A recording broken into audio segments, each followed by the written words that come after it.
Assalamualaikum, permisi. Waalaikumsalam.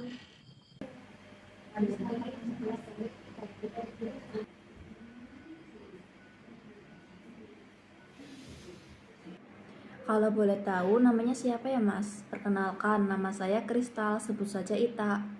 Nama saya Fauzi, Mbak. Kalau boleh tahu Mas dari mana? Dari rumah, Mbak. Apakah Mas kesini atas dasar keinginan sendiri? Iya, Mbak. Saya kesini atas dasar keinginan diri sendiri. Sebelumnya Mas sudah pernah datang ke sini. Belum pernah, Mbak. Tujuan Mas kesini ada perlu apa ya kalau boleh tahu? Apa ada yang bisa saya bantu?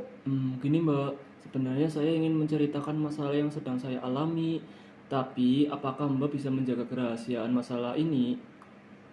Baik, sebelumnya saya akan menjelaskan terlebih dahulu ya mengenai maksud dan tujuan konseling, batasan-batasan dalam konseling, peranan dan tanggung jawab dalam konseling, serta pengorganisasian waktu. Baik, Mbak. Begini, konseling ini di lembaga ini adalah sesuatu layanan yang berusaha untuk membantu dan memberikan solusi atau pendapat kepada klien, di mana klien yang sedang mengalami masalah tentang dirinya sendiri secara tatap muka. Nah, dengan kedatangan Mas ke sini untuk menceritakan masalah yang sedang dialami, sama halnya dengan konseling. Nah, apakah Mas sudah mengerti? Oh, gitu ya. Baru tahu, Mbak. Lalu, batasan-batasan dalam konseling itu apa aja ya, Mbak? Nah, tentunya dengan proses konseling mempunyai batasan-batasan tertentu yang perlu dipahami, yaitu batasan waktu di mana dalam proses konseling, konselor harus menjelaskan keterbatasan waktu tertentu, misalnya 20-30 menitan. Dalam konseling harus dilakukan sesuai waktu yang sudah disediakan. Yang kedua yaitu ada batasan tindakan di mana konseling tidak boleh melukai diri sendiri. Dalam konseling yang menentukan keputusan atau dapat memecahkan masalah adalah konseling sendiri, sedangkan konselor hanya membantu mengarahkan. Selanjutnya ada batasan masalah dalam proses konseling. Masalah yang dibahas dalam konseling yang sebaiknya didahulukan yaitu masalah yang paling mendesak untuk dipecahkan. Sampai sini apakah ada pertanyaan, Mas? Belum, Mbak. Mungkin boleh dilanjutkan.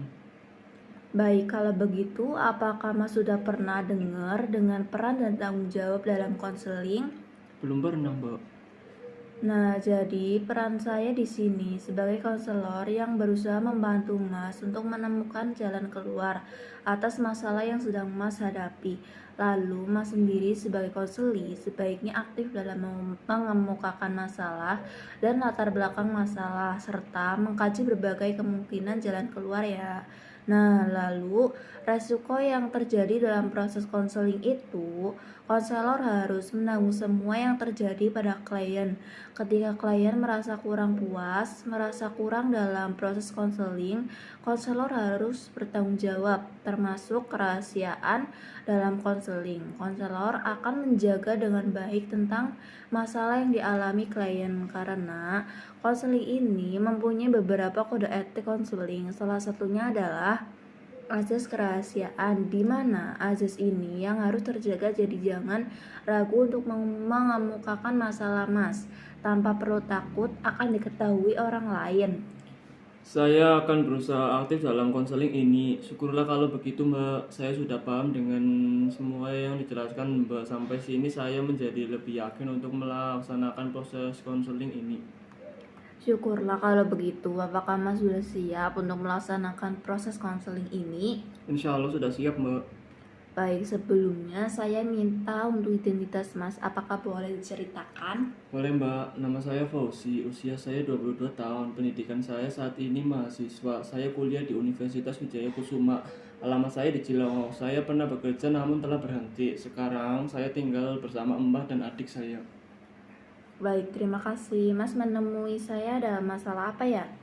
Begini, Mbak, saya punya masalah yang membuat diri saya bingung harus bertindak apa, Mbak.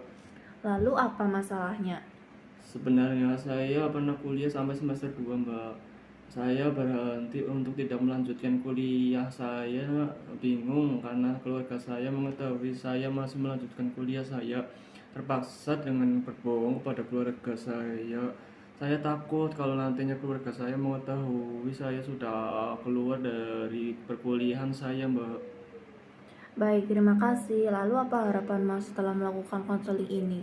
Masalah saya dapat terasa sehingga menemukan solusi, Mbak.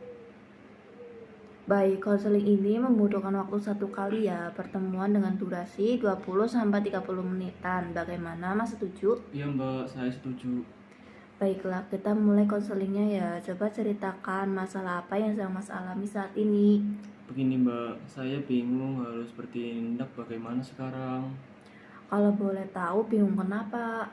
Awalnya saya ada niat untuk kuliah ya, Mbak, karena waktu pas SMK saya bingung mau kerja, tapi kerja apa sekarang. Akhirnya saya memilih untuk kuliah. Lalu bagaimana?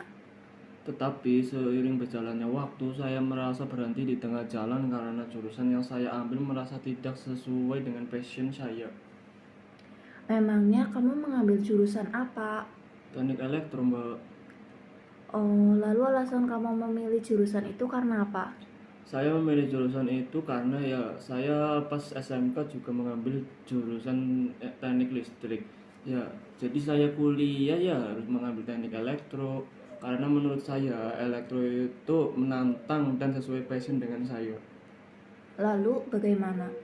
Akhirnya saya ya mentok tidak berpikir panjang dan langsung mengambil teknik elektro sampai semester 2. Sebenarnya saya bukan ambil cuti, tapi saya langsung menghilang tidak memberi izin kepada pihak yang bersangkutan termasuk kampus. Kalau boleh tahu, sebelum kamu berpikiran out, apakah kamu meminta persetujuan dari keluarga Mas? Enggak lah, Mbak. Memangnya kenapa? Saya takut, Mbak, ngecewain keluarga saya. Saya ingin jujur, tapi saya sudah nggak tahan dan pusing untuk memikirkan ini, Mbak. Jadi kamu berbohong kepada keluarga kamu? Iya, Mbak, dengan terpaksa saya melakukan ini. Sebenarnya saya tidak tega untuk melakukan ini, Mbak. Memangnya Mas sudah berbohong berapa lama kepada keluarga Mas? Sebenarnya kan aslinya saya sudah semester 5, Mbak. Berarti udah 1 tahun, Mbak, saya menyimpan rahasia besar ini. Terus yang Mas lakukan untuk menutupi ini semua bagaimana? Apakah tidak ada yang curiga dalam satu rumah? Saya menutupi ini dengan cara kuliah online, Mbak. Tapi sampai saat ini keluarga saya mulai curiga karena kuliahnya online terus. Saat ini yang Mas rasakan bagaimana? Takut, Mbak, sedih, menyesal, campur aduk lah intinya, Mbak. Saya merasa bersalah sudah melakukan ini semua. Iya, saya tahu perasaan kamu yang sedang kamu rasakan. Iya, Mbak. Kalau boleh tahu, apakah ada hal yang Mas nutupi dari keluarganya lagi? Sebenarnya ada lagi, Mbak, tentang pembayaran UKT sih. Lanjutkan saja, Mas. Jadi begini, Mbak, keluarga saya ya kan tahunya saya masih kuliah. Nah, ibu saya yang membiayai perkuliahan saya untuk membayar UKT. Tetapi malah saya pakai untuk membeli motor, Mbak, karena ya saya pikir saya juga butuh kendaraan. Lalu, apakah dari satu keluarga tidak ada yang curiga? Tidak, Mbak, karena yang mereka tahu saya menabung sendiri Kalau boleh tahu, Mas tinggal satu rumah sama siapa saja? sama kakek, nenek, adik, dan mbak saya. Karena ibu dan bapak saya sedang bekerja di luar kota. Memangnya Mas berapa bersaudara? 4, Mbak. Saya anak kedua, kakak saya sudah menikah dan tinggal bersama suaminya. Berarti Mas punya adik 2 ya? Betul, Mbak, saya mempunyai adik 2. Saya dituntut untuk sukses, Mbak. Maka dari itu saya harus melanjutkan kuliah saya. Saya melanjutkan kuliah didukung sama teman saya, tapi diri saya bimbang, Mbak. Bimbang karena apa? Saya sering memikirkan lebih baik bekerja atau kuliah, Mbak. Kan kalau bekerja itu bisa menghasilkan uang dan kuliah itu hanya capek, Mbak, buang-buang duit. Tetapi harapan kedepannya bagaimana? Sebenarnya harapan saya yaitu ingin membahagiakan kedua orang tua, Mbak. Bukan hanya kedua orang tua sih, keluarga saya lah. Saya pengen berhenti membohongi keluarga saya, Mbak. Jadi Mas merasa menyesal. Betul, Mbak. Lalu Mas mau memilih apa? Melanjutkan kuliah sih, Mbak. Mau nggak mau saya harus melanjutkan kuliah. Takut ngecewain keluarga saya, Mbak. Berarti Mas dengan terpaksa melanjutkan kuliah ini. Ya begitulah Mbak, setengah terpaksa, setengah semangat. Memangnya Mas kalau tidak melanjutkan kuliah mau ngapain? Saya sebenarnya kalau tidak melanjutkan kuliah itu ingin bekerja Mbak di sebuah PT yang gajinya lumayan. Dulu pas saya keluar dari perkuliahan saya juga pernah bekerja di konter Mbak.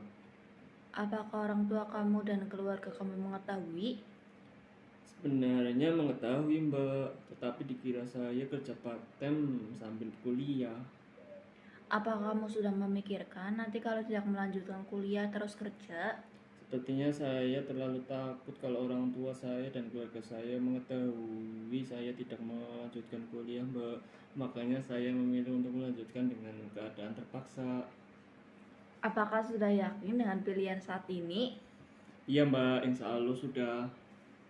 Syukurlah kalau begitu. Lalu bagaimana dengan keadaan kampusnya? Nah, waktu saya mau melanjutkan kuliah adalah masalah lagi, Mbak. Kalau boleh tahu masalah apa? Begini Mbak, saya waktu out kuliah kan nggak mengambil cuti, tapi langsung kabur. Nah, karena itu saya harus melanjutkan untuk membayar tunggakan cuti pas semester 3 dan 4.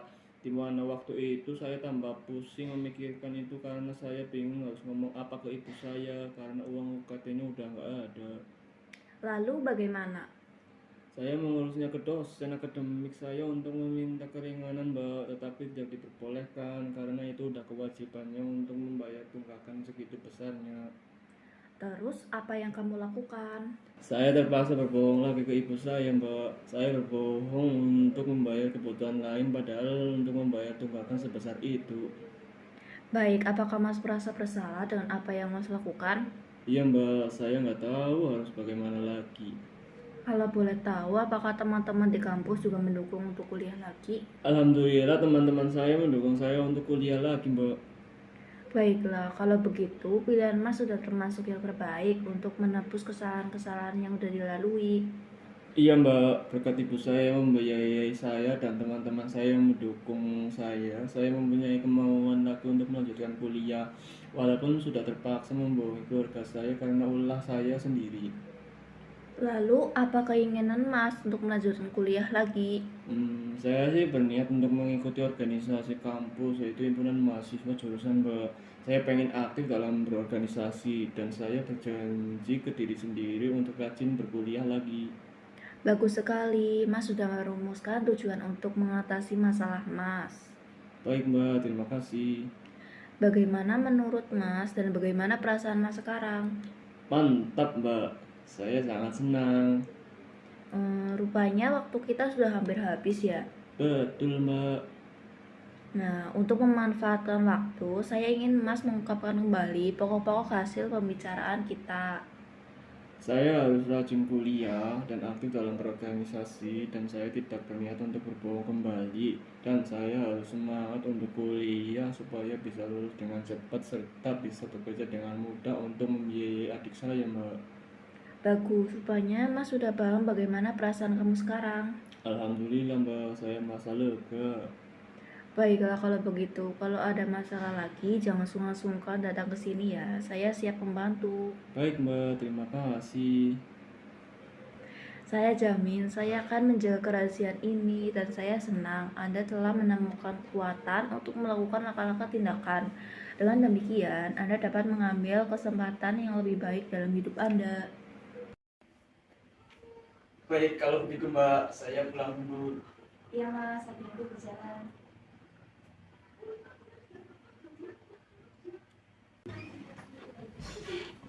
Terima kasih Mbak.